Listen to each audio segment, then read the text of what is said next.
Hi guys, I am back with another amazing video. ये video काफ़ी interesting होने वाली है क्योंकि इसमें हम लोग ये टॉपिक देखने वाले हैं, how to improve a model. How to improve a model का मतलब क्या होता है कि जो मॉडल हमने क्रिएट किया था लास्ट वीडियो में, और अगर तुम लोगों ने नहीं देखा है वो वाला मॉडल जैसे मैंने क्रिएट किया था, तो ज़रूर से प्लेलिस्ट एक्सेस कर लेना क्योंकि वो प्लेलिस्ट में मैंने बहुत सारी चीज़ें बताई है। कौन सी गलती मैंने की है वो सारी चीज़ें भी बताई है, और जो गलतियाँ तुम कर सकते हो वो सारी चीज़ें भी बताई है। ठीक है, तो बिना टाइम वेस्ट किए जल्दी से चलते हैं। बट हाँ, वीडियो चालू होने से पहले ज़रूर से लाइक कर देना, शेयर कर देना अपने दोस्तों के साथ, और सब्सक्राइब ज़रूर कर देना क्योंकि काफ़ी मोटिवेशन मिलता है। इंस्टाग्राम को भूलना मत, इंस्टाग्राम पर भी उतना ही प्यार देना। ठीक है, चलो जल्दी से चलते हैं कि how to create a smaller model. Last time हमने क्रिएट किया था model is equal to T F dot Keras dot sequential model create किया था, जिसके अंदर मैंने एक डेंसलेट डाले थे, नंबर ऑफ हिडन न्यूरॉन्स मैंने 1 रखे थे। फिर कंपाइल किया था मैंने उसके लॉस फंक्शन के साथ, T F dot Keras dot losses M मैंने उसका लॉस फंक्शन रखा था, और ऑप्टिमाइजर मैंने रख दिया था एस जी डी। कोई लर्निंग रेट मैंने डिफाइन नहीं किया था, सो सारा चीज़ें डिफॉल्ट थी। लर्निंग रेट के बारे में हम ऑलरेडी देख चुके हैं लास्ट वीडियो में कि क्या होता है। तो अगर तुम्हें नहीं समझ में आया लर्निंग रेट क्या होता है तो कोई दिक्कत नहीं है, बस गूगल कर लेना, गूगल में मिल जाएगा तुम्हें सब कुछ। और इतना डी के लर्निंग डी के ये सारी चीज़ें मत देखना अभी के लिए क्योंकि डर जाओगे ये सारी चीज़ें देख के। मैट्रिक्स जो होती है एम यूज़ की हमने, मॉडल डॉट फिट किया, एक्सट्रेन सबसेट यूज़ किया। इसका मतलब क्या है कि लास्ट टाइम हमने क्या यूज़ कर रहे थे हम लोग, ये तो एग्जांपल एक जेनरिक एग्जांपल है। मैं एक प्रॉपर एग्जांपल ऑलरेडी ले रखे हैं लास्ट वाले मॉडल में, ये सारे मैंने जेनरिक मॉडल लिखा है मैंने इसमें। तो एक्सट्रेन सबसेट जो है ना, मैंने एक मॉडल के डेटा को डिवाइड कर दिया एक्सट्रेन और वाई ट्रेन में, और उस पर मैं मॉडल रन कर रहा हूँ ताकि जो है ना मेरा डेटा इतना सारा ओवरफिट ना हो, क्योंकि मैंने सब कुछ दे रखा है मैंने मॉडल को, तो मॉडल ऑटोमेटिकली सारी चीज़ें प्रिडिक्ट कर लेगा, ओवर प्रिडिक्ट कर लेगा कि हाँ मेरे को ये तो सारी चीज़ें पता ही हैं, तो तुम मुझे बता के तुम मेरे को बना रहे हो, है ना। तो ये सारी चीज़ें बेटर है कि हम लोग थोड़ा सा डेटा देंगे, उस पर टेस्ट करेंगे, फिर थोड़ा और डेटा देंगे, फिर टेस्ट डेटा पे टेस्ट करेंगे, राइट। तो अब क्या करते हैं ना कि how to improve a model. अब इम्प्रूव अ मॉडल करने के बहुत सारे तरीके, common ways to improve a model और deep learning model, adding layers, more layers. जैसे यहाँ पे ब्लू में अगर तुम लोग को दिख रहा है कि हमने यहाँ पर एक लेयर डाल रही है और यहाँ पर 3 लेयर डाल रखी है जिसमें एक्टिवेशन फंक्शन भी है, राइट। तो यहाँ पर चीजें भी चेंज हो सकती है। यहाँ पर मैंने एक्टिवेशन फंक्शन नहीं डाला, यहाँ पे एक्टिवेशन फंक्शन डाला है, तो चेंज द एक्टिवेशन फंक्शन जो ग्रीन में है। मैं एक्टिवेशन फंक्शन यहाँ पर नन है, यहाँ पर रेलू है। तो यहाँ सारी चीजें मैं डाल के, क्या पता चीजें चेंज करने के बाद मेरी एक्यूरेसी काफी अच्छी आए, ये सारी चीजें भी देखेंगे। चेंज द ऑप्टिमाइजेशन फंक्शन, यहाँ पे ऑप्टिमाइजेशन फंक्शन मैंने एस जी डी यूज किया, which is stochastic gradient descent. ये फास्ट है but not compare to Adam, इसमें लर्निंग रेट डिफरेंट होता है, इसमें लर्निंग रेट इसने डिफॉल्ट सेट कर रखी है। Changing the learning rate because you can alter each of these, they are the hyper parameters.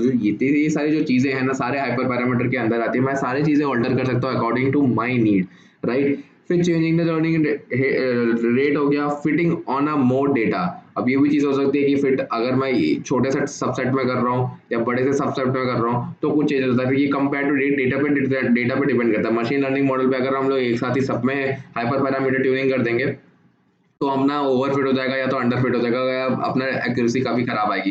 But ऐसा डीप लर्निंग मॉडल में नहीं है। डीप लर्निंग मॉडल में अगर हम लोग चीज़ें सोच समझ के करेंगे, अगर हम लोग डेटा अच्छे से डिवाइड करते हैं, प्रॉपर डिवीजन होता है डेटा का, और सही तरीके से हम लोग स्प्लिट करके, और या सारा ही डेटा एक साथ में या बहुत सारा डेटा, हम लोग ज़्यादा डेटा देंगे तो ज़्यादा ट्रेनिंग होगी। एपॉक्स, नंबर ऑफ एपॉक्स से भी डिपेंड करता है कि नंबर ऑफ एपॉक्स मतलब कितने आइट्रेशंस हो रहे हैं। तो ये सारी चीज़ें इंप्रूव कर सकती है एक मॉडल को। तो इसका प्रैक्टिकल इंप्लीमेंटेशन देखते हैं कि इसका प्रैक्टिकल इंप्लीमेंटेशन कैसे हो सकता है। ठीक है, ये सारी चीज़ें मैंने ऑलरेडी बता रखी है, ये जल्दी से एक बार पढ़ लेना क्योंकि ये बहुत ही ईजी तरीके में बताया मैंने कि इसके अंदर क्या क्या सारी चीज़ें होती हैं। लेट्स रीबिल्ड आवर मॉडल, जो ऑलरेडी हमने मॉडल क्रिएट किया था। अगर जिसको नहीं पता तो मैं क्विक रिवीजन दे देता हूँ। यहाँ पर मैंने एक्स और वाई की वैल्यू डिक्लेयर की थी। एक्स और वाई की वैल्यू ये है, ठीक है। और मैंने एक्स और वाई के बीच में रिलेशनशिप निकाला था कि अगर एक्स की वैल्यू में मैं 10 ऐड कर देता हूँ तो वाई की वैल्यू निकलती है, ठीक है। तो वैसे ही मेरे को एक मॉडल बनाना था, तो मैंने सारे इंपोर्ट किए और रैंडम सीड 42 डाला ताकि मेरी जो वैल्यूज़ है तुम्हारी भी वैल्यूज उतनी ही आए। मॉडल डॉट सिक्वेंशियल ऐड किया, model dot add dense layer add किया जिसका नंबर ऑफ हिडन न्यूरॉन्स है 1। लॉस फंक्शन मैंने एम यूज़ किया, ऑप्टिमाइजर मैंने एस जी डी यूज़ किया, और मैट्रिक्स मैंने एम यूज़ किया। नो लर्निंग रेट, अभी मैंने लर्निंग रेट डिफॉल्ट रखी है।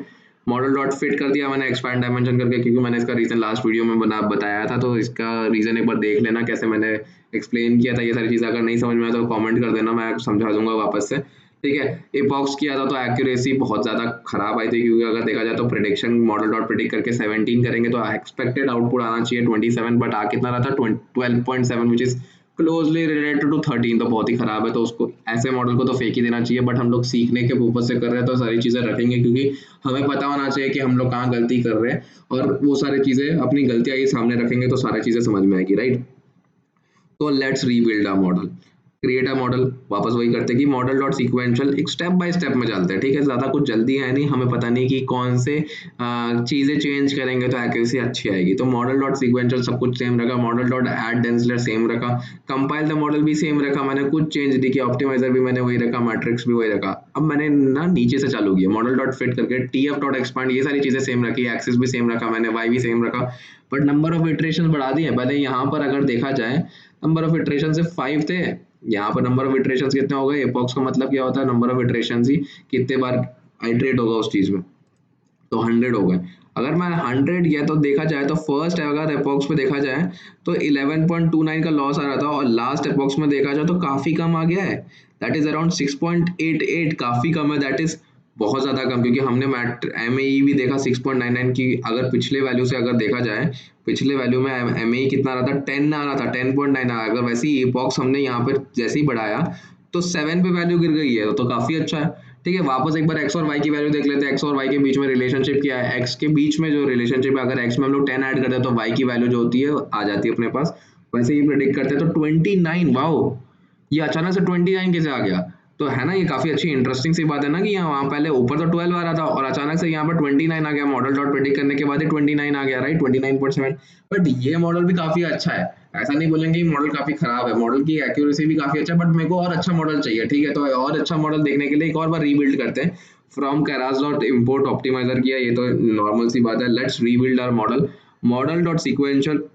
इस बार ना मैंने ना क्या किया, मैंने ऑलरेडी तुम्हें बता रखा था कि अगर यहाँ पर अगर तुम्हें देखा जाए तो increase the number of layer सबसे एक, या increase the number of hidden units, ये सारी चीज़ें अगर इंक्रीज करता तो चांसेस है कि हमारी जो डेंस लेयर जो एक्यूरेसी दे रही है वो 3 अगर डेंस लेयर लगा देंगे तो अच्छी एक्यूरेसी दे।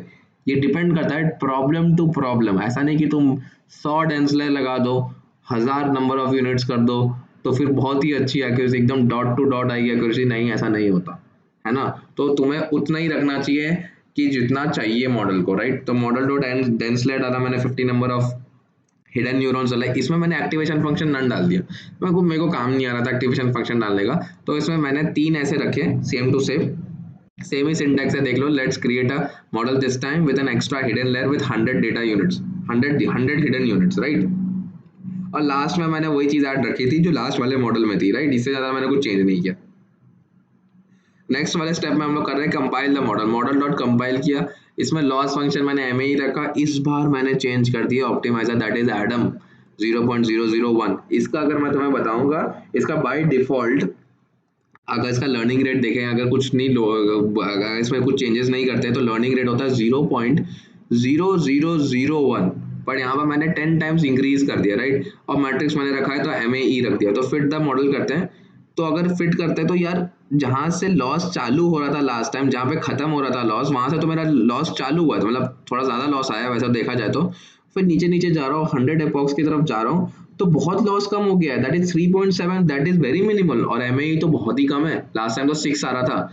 मॉडल डॉट प्रिडिक्ट कर रहा हूँ वापस से, तो 17 का 27 आना चाहिए था, 29.8 आया, वाओ। अब एक बार वैल्यू कंपेयर कर लेते हैं कि ये वाली वैल्यू और इससे पहले वाली वैल्यू कौन ज्यादा अच्छा मॉडल बना है। ऑब्वियसली ऊपर वाला मॉडल अच्छा बना, क्योंकि 29.73 आ रहा है और नीचे कितना आ रहा है, 29.84 आ रहा है। तो ऑब्वियसली ये वाला मॉडल जो है, ये दिख रहा है मुझे, ये सॉरी, ये वाला मॉडल नहीं, ये वाला जो मॉडल है उसमें काफी अच्छी एक्यूरेसी आई है, राइट।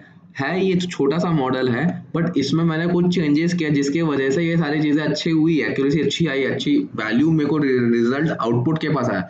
बट इस पे हम हर बार रिलाई नहीं कर सकते, राइट। तो हमें कुछ ऐसा जेनरिक मॉडल चाहिए, इसीलिए मैंने ये गलती भी की, मैंने ये सारे ऐड लेयर्स और मैंने ऑप्टिमाइजर भी चेंज किए, कि अगर मैंने तुम्हें ज्यादा डेटा दे दिया, अगर वो नंबर ऑफ हिडन न्यूरॉन्स उतना नहीं कैलकुलेट कर पा रहा या उतना नहीं चीजें अच्छे से कर पा रहा, तो वो लार्जर डेटा पे गंदी एक्यूरेसी भी दे सकता है। इसीलिए कोई मेरे को रिलायबल एक मॉडल चाहिए था जो मैंने बिल्ड किया, विच इज मतलब अगर देखा जाए तो ये काफी रिलायबल है, क्योंकि मैंने ना इसमें काफी लेयर्स डाले तो और कंपाइल भी सही तरीके से हुआ है और एपॉक्स भी है, लर्निंग रेट भी है, मैट्रिसेस भी है, ऑप्टिमाइजर भी है, सब कुछ है इसमें। ठीक है, तो रिलायबल के हिसाब से तो मैं तो ये प्रेफर करता, बट अगर एक्यूरेसी के हिसाब से बोले तो 29.7 is not a bad predicted output, है ना। तो एक्यूरेसी भी आ रही है अच्छी खासी। एक बार देख लेते हैं कि इसकी एक्यूरेसी कितनी है, 29.8406 आ रही है, राइट। तो बस ये वीडियो के लिए इतना था, बस मेरे को ये सारी चीजें बतानी थी कि हम लोग इम्प्रूव कैसे कर सकते हैं हर मॉडल को,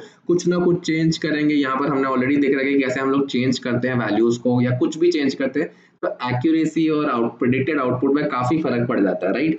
तो इसका इंट्यूशन हमने ऑलरेडी देख रखा है कि हम लोग क्या करते हैं। तो नेक्स्ट वीडियो में हम लोग देखेंगे कि कौन कौन से डेटा सेट्स और ये सारी चीजें देखने वाले हैं, मैट्रिक्स इवोल्यूशन देखेंगे, ये सारी चीजें देखेंगे, और भी बहुत कुछ देखने वाले हैं। तो बस ये वीडियो के लिए इतना ही, और आगे के लिए वीडियो के लिए यार जरूर से लाइक कर देना, शेयर कर देना, और जिसने प्लेलिस्ट एक्सेस नहीं किए तो जरूर से कर देना, बिकॉज काफी मोटिवेशन मिलता है। इंस्टाग्राम को भी यार थोड़ा प्यार दे दो यार, काफी 9 फॉलोवर्स है, बट हाँ इन ये सारी चीजें ना काफी इन्फॉर्मेटिव होने वाली है, कोई और बताने नहीं वाला। तो यार thank you so much for watching this video.